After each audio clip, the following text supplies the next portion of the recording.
Let's go to KwaZulu-Natal now, where Deputy President Paul Mashatile will deliver the eulogy at the funeral of Sibusiso Bengu, who is South Africa's first democratic education minister in former President Nelson Mandela's cabinet.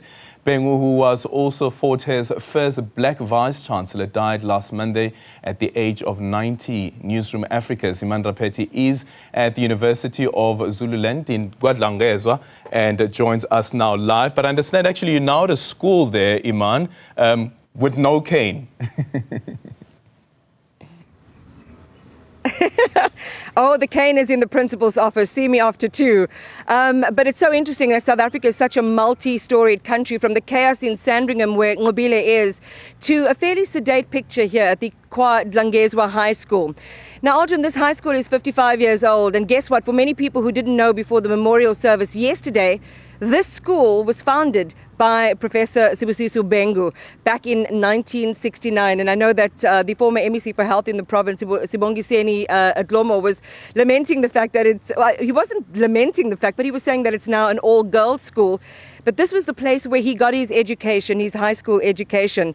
And he also remembered other amazing people in South Africa's discourse and contributions that people have made who've also come through the school. Now, can you picture in the desks just behind me a young Judge Sisi Gampepe sitting there getting her tutorship, thinking about the life that she would have? And I wonder whether she considered that she could possibly be such an influential figure in South Africa's judicial system. But this is the school where she also had her high school education. So a great deal of history here. I'm very happy to report that as we walked around the grounds, immaculate, Aldrin. You can still see the grass cutters are here today, very well maintained. We heard the girls' choir render an item earlier this morning. And one of the things that struck us was, and we spoke to one of the educators, this insistence on discipline and uniformity. So everybody looks the same, from hair to shoes to dress. And it might be echoing through the ages of Prof Bengu's legacy of making sure that academics was taken seriously and that discipline was adhered to. It's not all about the school, although this is a significant site and location we're joining you from. It's about the program today. So just to let our viewers know what they can expect, I'm joined by the Chief Director for the Government Communication and Information System, and this is William Baloyi. William, thanks again for being with us today. I really do appreciate your time. I know you're running around and you're sorting accreditation, but we are expected to start at 10 o'clock, and the proceedings are meant to be emceed by the Higher Education Minister, Dr. Baloyi Mzimande. No, thank you very much, and good morning to the viewers at home. Let me indicate first that it's befitting, as you have indicated, that the media accreditation is taking place at this historical school, which is linked to the late Professor Bengu. And as far as today's proceedings are concerned, we will be starting at 10 o'clock. The official ceremony will commence at 10 o'clock. We are expecting the Deputy President, Mr. Paul Mashatile, to deliver the eulogy. As we have also indicated, Dr. Baloyi, who happened to be the Portfolio Committee Chair of Education during the era of the late Professor Sibusiso, Professor Bengu, he will be comparing the service. We are also expecting the Premier of this province to also be the one who will also be welcoming us. We are also expecting not and many people who worked with Professor Bengu.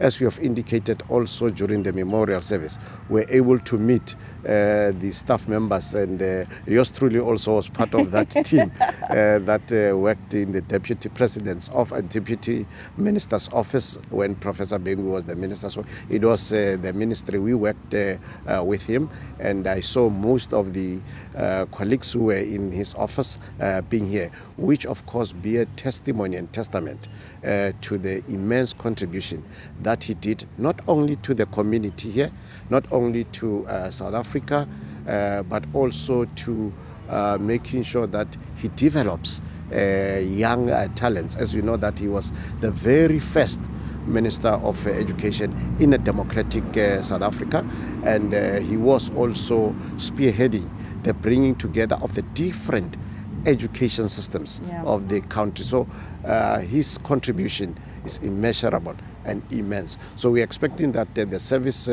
will go from 10 until at least maximum by 2 we should be done for the funeral service. But now the burial service will be a private family issue. So most of the service will be here in University of KwaZulu-Natal, and that will be where we end to the burial. It will be a private ceremony. Thank you very much. Well, William, I know you've got a big day ahead of you, so I'm going to release you to continue with your duties. Thank you very much for sharing that with us. And it's also worth mentioning, Aldrin, that expectedly a number of the guests here will be also heading down to Cape Town for the ANC's culmination celebration at the Mandela Stadium in Khayelitsha for the January the 8th statement. Now, the airport, King Shaka, is 178 kilometers away. It's about a 2-hour drive, let's say, if you're driving at the speed limit, and we encourage that. So it's likely that this program will end on time. When we come back to our viewers at 9 o'clock, Ziyanda Ngobo will be standing by with Dr. Somadora Fikeni to talk more about the life and legacy of Professor Sibusiso Bengu. Back to you.